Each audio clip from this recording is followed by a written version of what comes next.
इतिहास के आरंभिक काल को निम्नलिखित में से क्या कहा जाता है? तो उसे कहा जाता है पूरा पाषाण काल। जिस काल का कोई लिखित साक्ष्य नहीं मिलता है उसे प्रागैतिहासिक काल कहते हैं।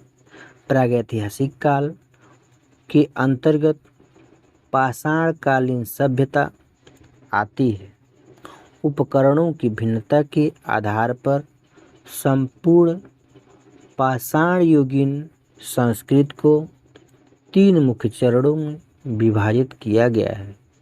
ये हैं पूरा पाषाण काल, मध्य पाषाण काल और नवपाषाण काल।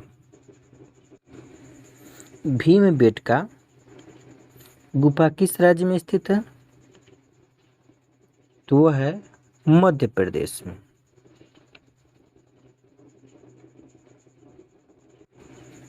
मध्य प्रदेश की प्रसिद्ध भीमबेटका की गुफाएं भोपाल से 45 किमी दक्षिण में स्थित है। यह प्रागैतिहासिक कला का प्रहरी होने के साथ ही साथ भारतीय स्थापत्य कला का अनुपम खजाना है। किस कालयुग में पत्थर के औजार सबसे पहले पाए गए हैं? तो देखा जाए तो इसका आंसर होगा पूरा पाषाण काल।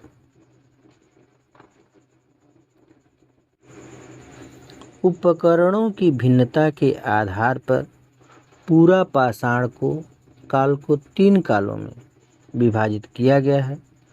पूर्व पूरा पाषाण काल, कोड उपकरण, हस्तकुठार खंडक विदारणी। 2 में है मध्य पूरा पाषाण काल, फलक उपकरण, तथा तीसरा है उच्च पूरा पाषाण काल, दक्षिणी एवं खुरचनी उपकरण। अतः स्पष्ट है कि प्रश्न में पत्थर के औजार के संबंध में पूछा गया है, जो सर्वप्रथम पूरा पाषाण काल में प्रदर्शित होता है। कर्मचारी चयन आयोग ने अपने प्रारंभिक उत्तर पत्रक में इस प्रश्न का उत्तर पाषाण काल माना था, लेकिन संशोधित उत्तर पत्रक में इस प्रश्न का उत्तर पूरा पाषाण काल माना जाता है। सिंधु घाटी सभ्यता के शहरों की गलियां थी किस तरह की थी?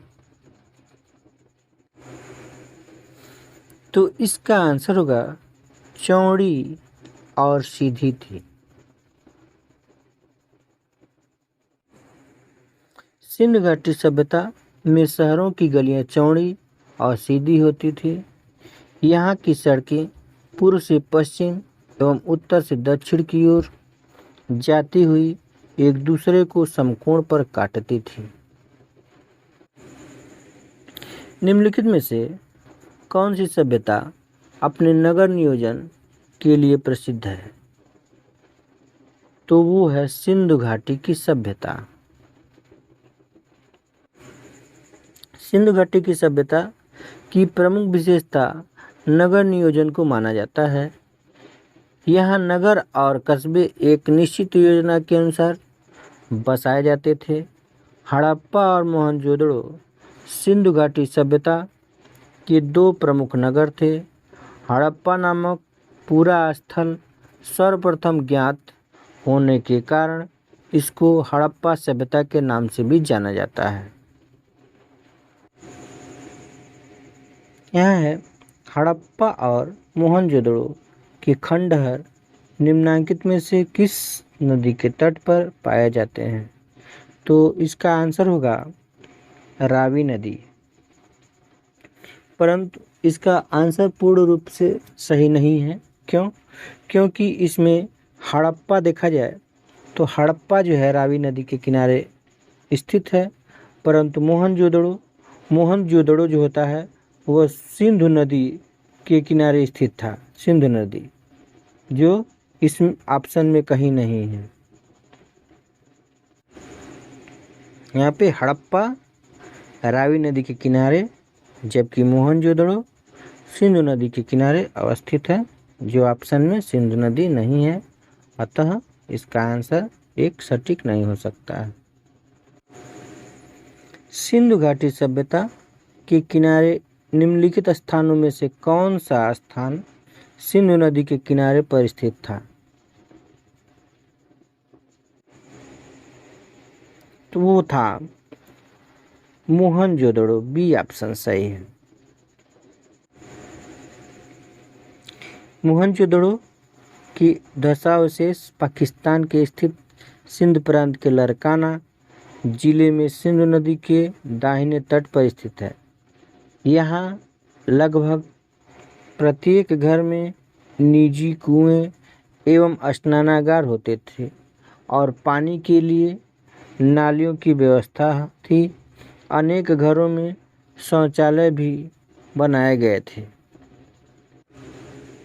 सिंधु घाटी सभ्यता की लिपि कौन सी थी? तो इसका आंसर होगा अज्ञात। इसकी कोई अभी निश्चित नहीं है।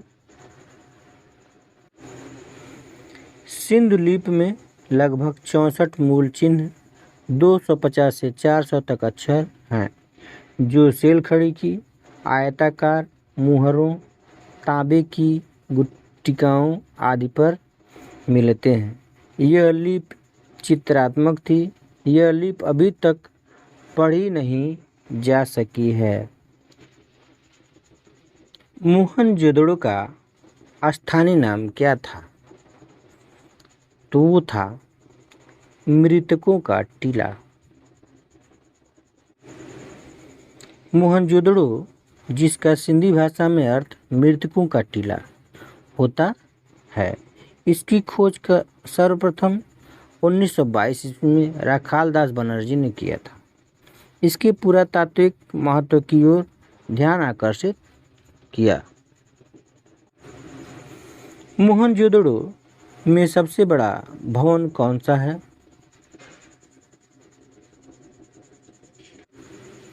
तो इसका विकल्प बनेगा बी, धन्यागार। मोहनजोदड़ो का धन्यागार अर्थात 45.72 मीटर लंबा तथा 22.86 मीटर चौड़ा था, जो कि वहाँ का सबसे बड़ा भवन था। मोहनजोदड़ो के विशाल स्नानागार की उत्तर से दक्षिण की ओर लंबाई 11.88 मीटर तथा पूर्व से पश्चिम की ओर चौड़ाई 7.01 मीटर थी। तो फ्रेंड्स, वीडियो आपको अच्छा लगा हो तो कृपया चैनल को लाइक करें, सब्सक्राइब करें और बगल में घंटी जरूर दबाएं। Thanks for watching.